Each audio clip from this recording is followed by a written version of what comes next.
Empires have risen on the back of trade, faith, industry, and ideology. The British Empire may have been the largest, spanning continents through maritime dominance and colonial administration.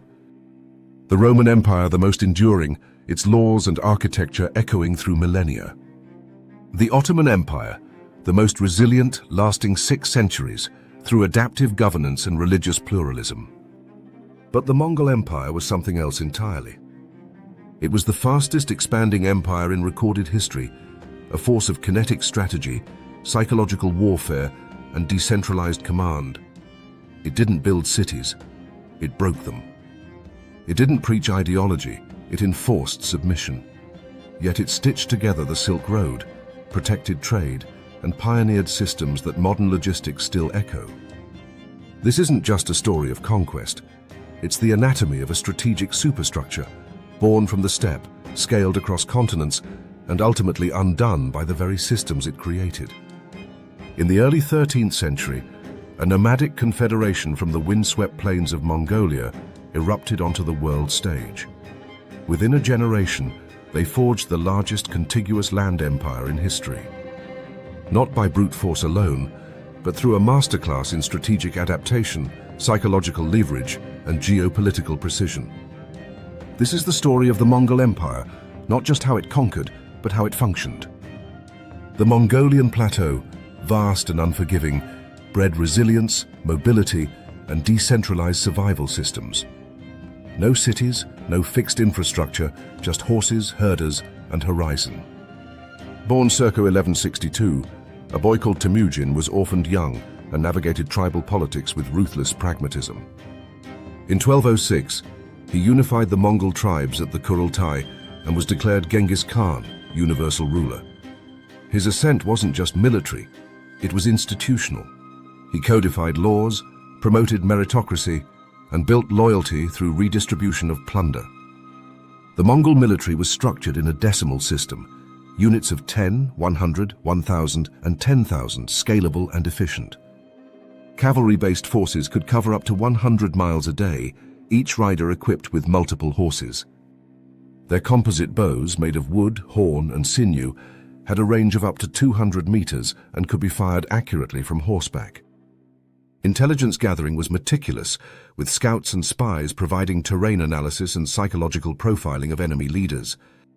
Siege warfare was outsourced to Chinese, Persian, and Arab engineers, deploying trebuchets, catapults, and early gunpowder tech.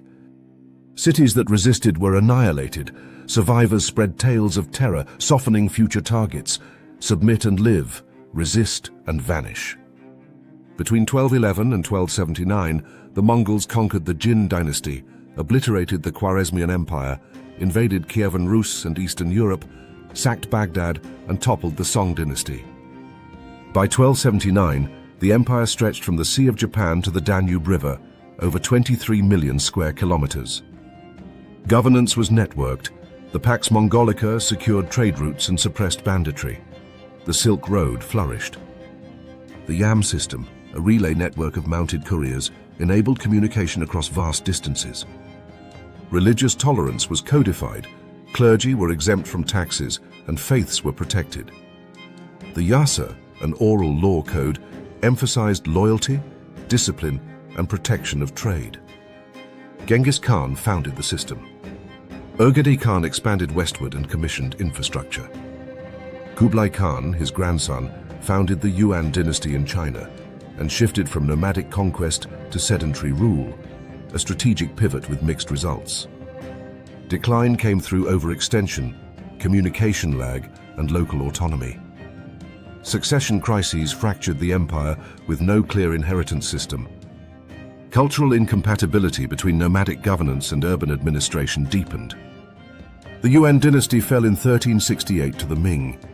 The Golden Horde fragmented, the Ilkhanate collapsed, and the Chagatai Khanate was absorbed by the Timurids. Strategic lessons endure. Mobility outperforms mass. Reputation shapes outcomes. Absorption beats isolation. Decentralized control scales better than rigid hierarchy. And succession planning is non-negotiable. Empires collapse when transitions are unclear.